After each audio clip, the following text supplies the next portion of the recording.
everybody and welcome back to my channel. So today we're going to be jumping straight into the tutorial. So I'm going to be showing you how I recreated the Desi Perkins melted skull look. I've been wanting to try this for absolutely ages, and I know she did it like years ago now, but now we're in lockdown, I thought, you know what, I'm going to give it a go, ready for Halloween, get some practice in. So I started off by drawing in the drips on my face, so where the normal part of my face is going to be melting away. So I just used a liquid eyeliner to do this. And then I'm creating these little black details around the edge of the drips to make it look like the face is gradually falling apart. And to do these, I started with a liquid eyeliner, but it just wasn't dark enough. So I ended up using the Inglot gel liner in number 77 and just mixing it with a little bit of the Inglot Duraline. And I found that that worked loads better.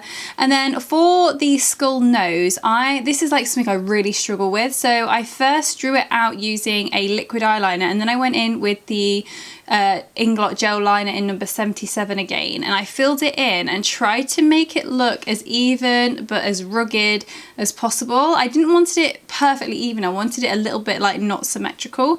So one side I did higher than the other, so it kind of gave us more of that like the face is being melted away gradually look. But once I'd done the best that I could with my nose, I then went on to shade in the drips on my face. So basically just using the gel liner again, I'm darkening the edges of the drip so it looks like the skull is gradually revealing itself underneath as the skin is melting off. So I'm wanting these areas to be the absolute darkest, so as if like there's quite a dramatic shadow around each of the drips. So I filled it in, and then what I'm going to do eventually is actually go over with eyeshadow and blend it out. So you don't really need to worry about being too neat at this stage, just get the darkness around the edges of the drips.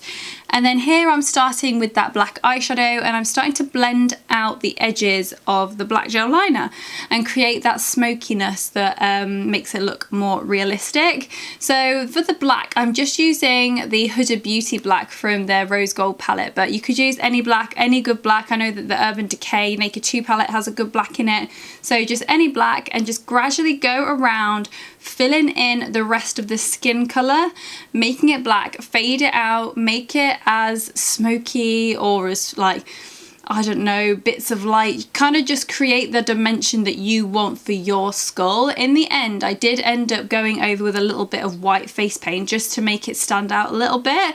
So I just used a little bit of white face paint, and then I took a blending brush over the top and faded that in. So it kind of just got rid of any of that flesh color, because obviously on this part it's supposed to be revealing the skull.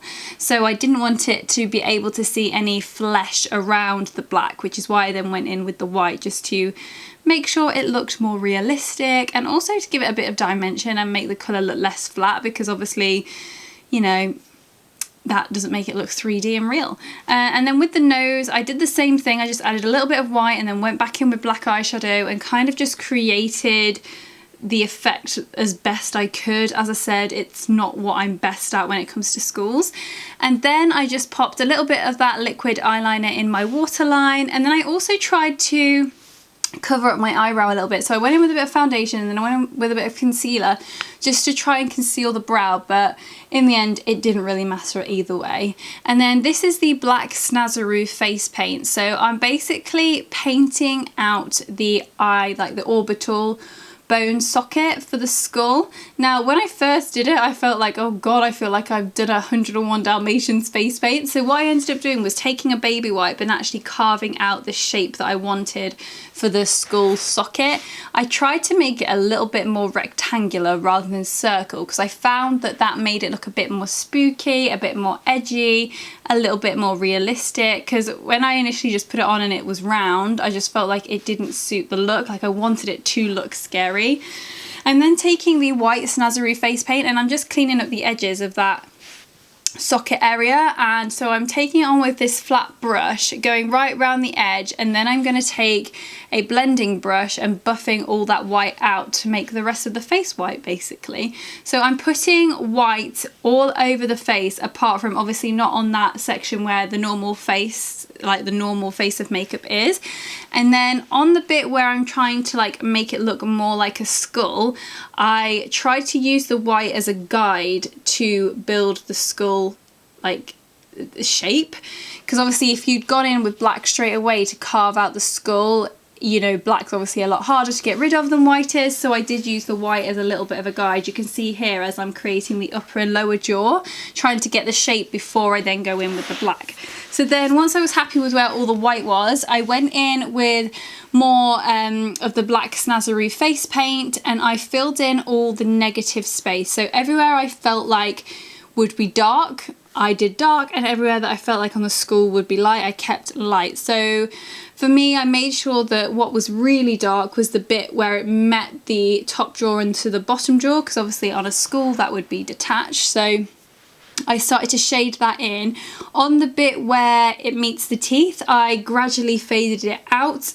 So I used the face paint so far, and then I went back in with eyeshadow and made sure it was all blended out and seamless and looked really effective. I wanted it to look quite edgy, so I wasn't trying to be too neat with it, although that's hard for me because I feel like I am a little bit of a perfectionist, but I just tried to keep it looking gothic and edgy. And this was, I mean, I've done a few skulls now, and I do find that doing a base of face paint and then going in with eyeshadow over the top is the easiest way to create quite a three-dimensional, making it look more realistic type look. So I just did as much of the dark black eyeshadow as I wanted to until I was happy, and then I went on to my teeth.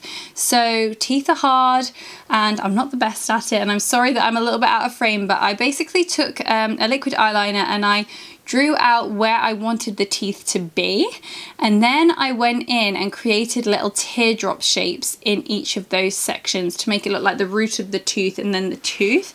So I'm basically just using those lines as a guide as to where the teeth are going to be, because I find if I don't do that, it just ends up being like a whole mess and the teeth all end up being different sizes. So I do like doing that just as a guide. So once I'd done the teeth, I then decided that I wanted to fill them in quite heavily in between the teeth.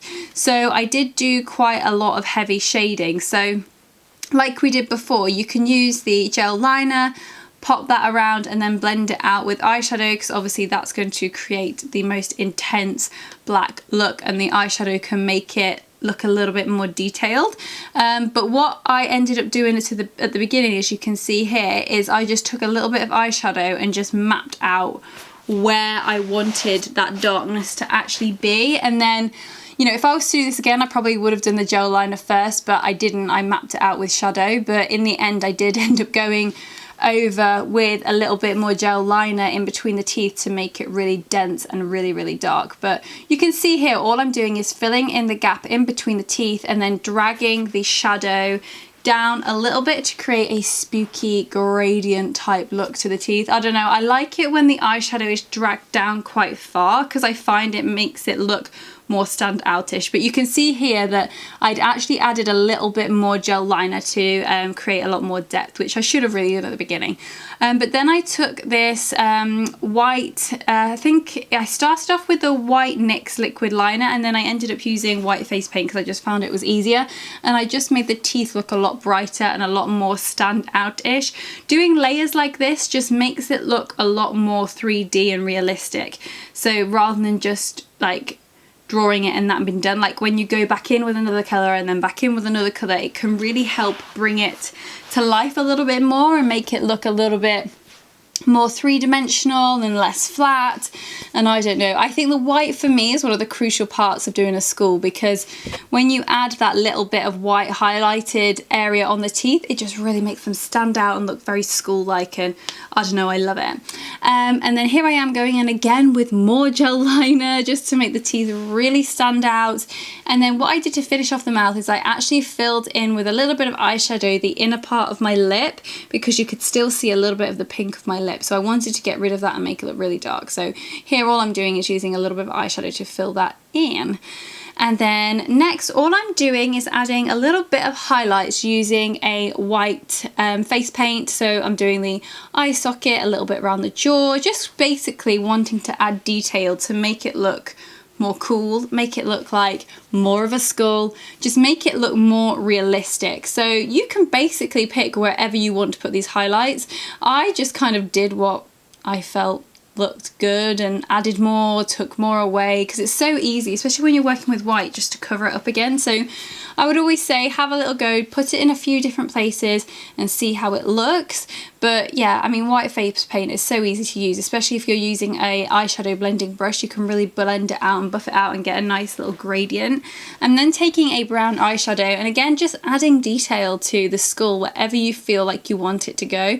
So I did it around the eye socket, and then I did end up going in with a little bit more white face paint just to highlight the edge of where I had put that brown and black eyeshadow around the socket, because I felt it just made it stand out a little bit more. But you basically just want to add shadow to as much of the skulls, like the sections of the skull, as you can, because this is really what's going to add detail and make it stand out, and for people to be like, wow, you did that. Like honestly, like the details with the shading really do make it come together. But you can see here I'm just adding a little bit more of that white face paint just to make that bit around the orbital bone really stand out and look really in your face and a bit scary.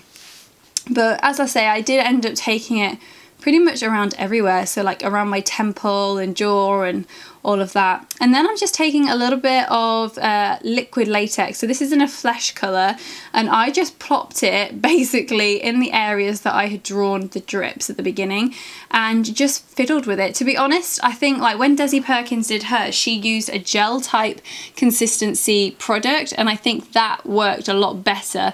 For me, the liquid latex was just a bit hard to work with, so it took me a while to sort of fiddle around with it and get it where I wanted it to go. And also with liquid latex, you have got to be careful with putting it over your eyebrow and things like that, because it will work like a wax and just wax your hairs right off your skin. So do be aware of that when you're using this product. You can combat that by just putting a little bit of Vaseline onto your brows or wherever you've got hair that you don't want being ripped out, just to stop it from taking that hair off the skin. But yeah, it was just a kind of trial and error process, and I just built up the latex until I was happy with it. But obviously trying to create that melting look, I got it all in my hair, how annoying. Luckily it didn't rip it out, I was able to brush it out, but I did panic in that moment.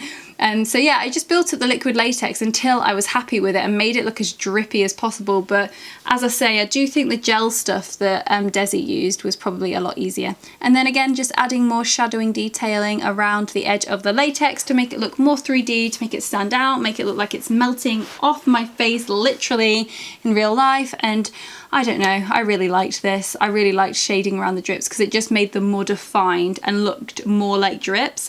And then I popped on a white wig or a blonde wig, and this is the finished look, and I'm obsessed with it. It's one of my favorites. I can't wait to wear it for Halloween.